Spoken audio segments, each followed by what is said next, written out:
Hello to you, hello to all. I hope you are doing better than the world. I am very pleased to meet you today, and I take this opportunity to bring you to South America. The line on the ground that you see in this photo represents the outline of a border. But which one? This line is located inside one of the largest industrial complexes in the world, built astride one of the largest rivers in the world, in South America. This is the Itaipu Dam, built across the Paraná River, with a border that passes through the middle line of the river, between Paraguay and Brazil. This boundary therefore also passes through the middle of the dam.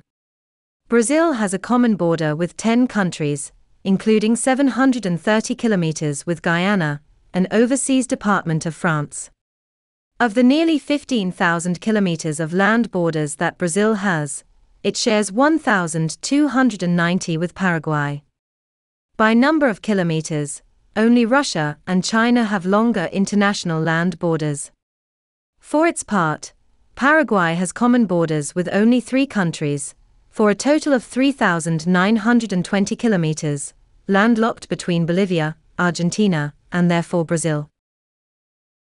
The imposing Itaipu Dam was built about 15 kilometers upstream from the triple border between Argentina, Brazil and Paraguay.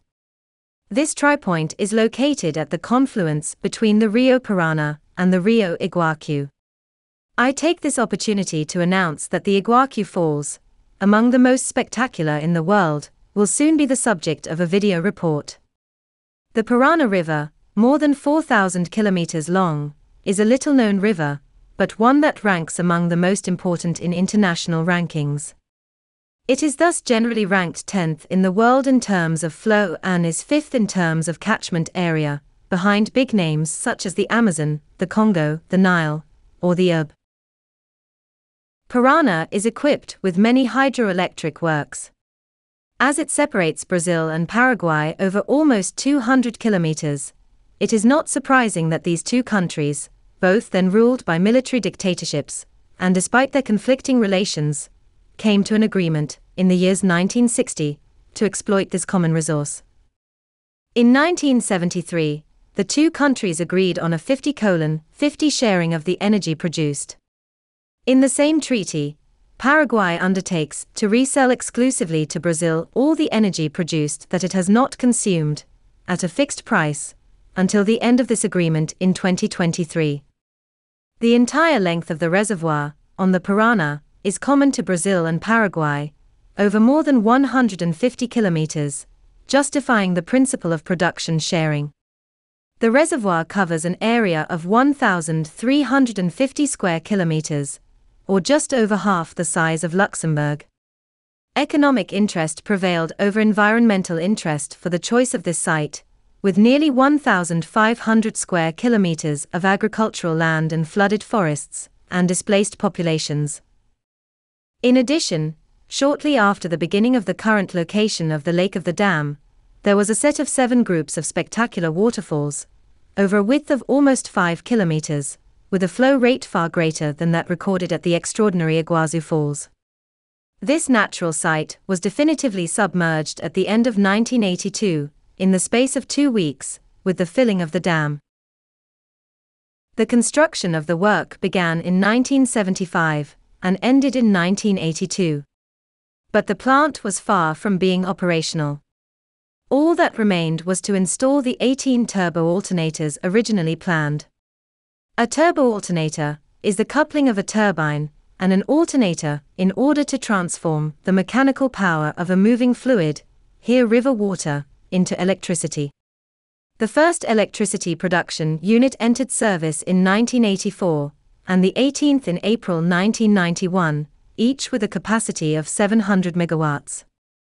2 new groups were commissioned in 2005 and 2006, bringing the total installed power to 14,000 megawatts.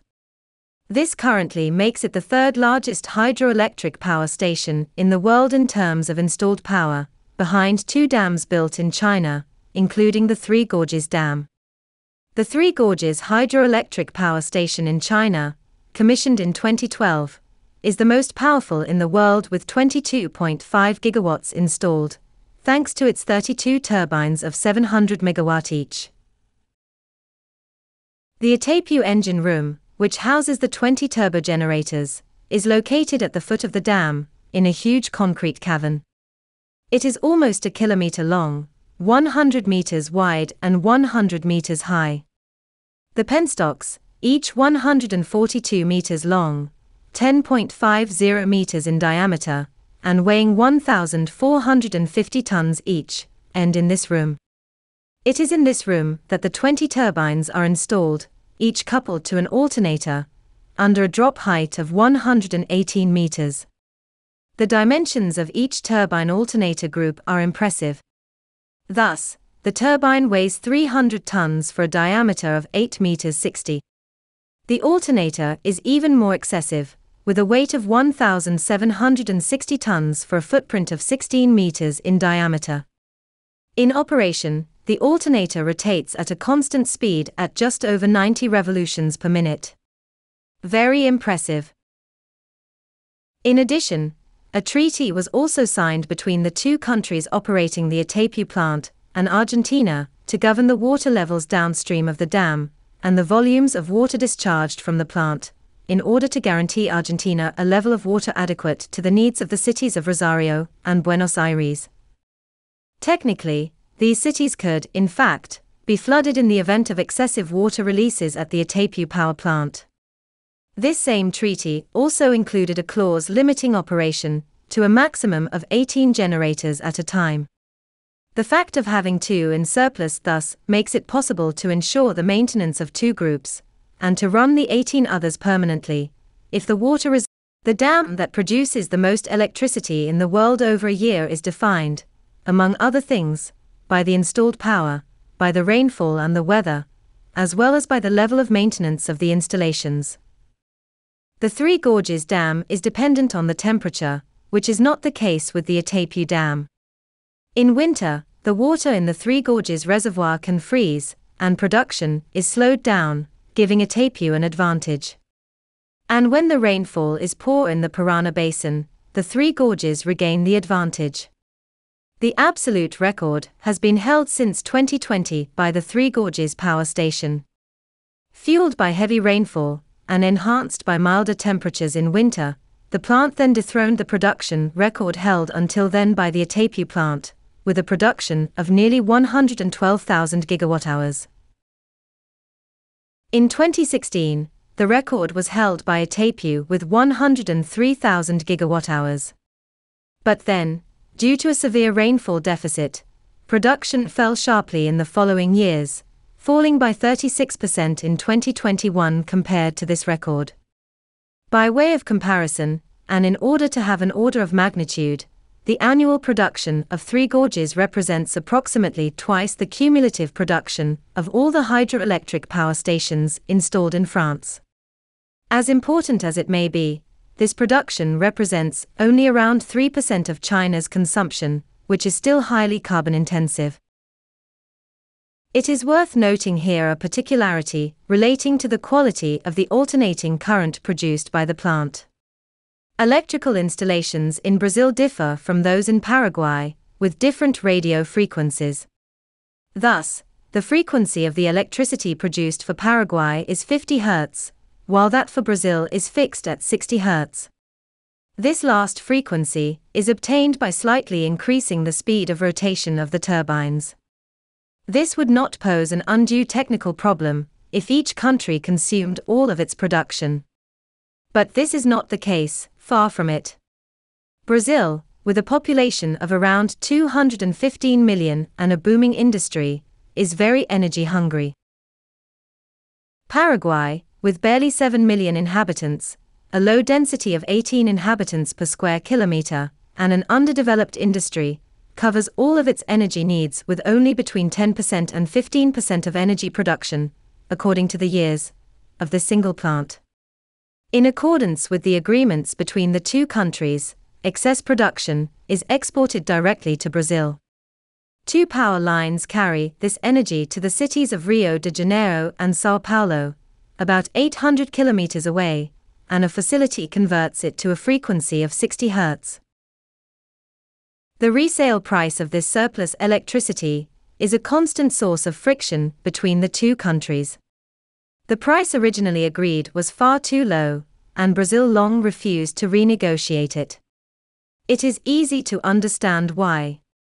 Paraguay wanted a more equitable price, and the possibility of being able to resell its excess electricity to the various energy players in Brazil, and not just to the Brazilian company with a monopoly, and if necessary, to be able to resell to other countries, such as Chile or Argentina.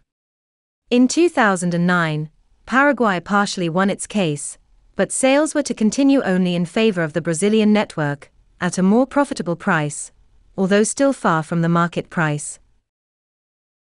Paraguay is therefore one of the largest electricity exporters in the world.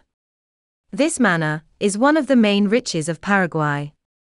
The Itaipu Dam has become an important economic resource for Paraguay, and a major strategic issue for this country, with major economic and social benefits. The Paraná, after Itaipu, still flows for nearly 1,950 kilometers to its delta, just upstream of Buenos Aires, first partly on the border between Paraguay and Argentina. I strongly encourage you to visit this dam, if you ever visit this part of the world. You will be surprised by the imposing mass and the volumes of this work, and the engine room is much more accessible to visitors than that of Trois-Gorges, in China.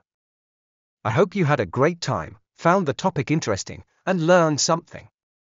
If so, consider subscribing to my channel. And I say to you, see you next time.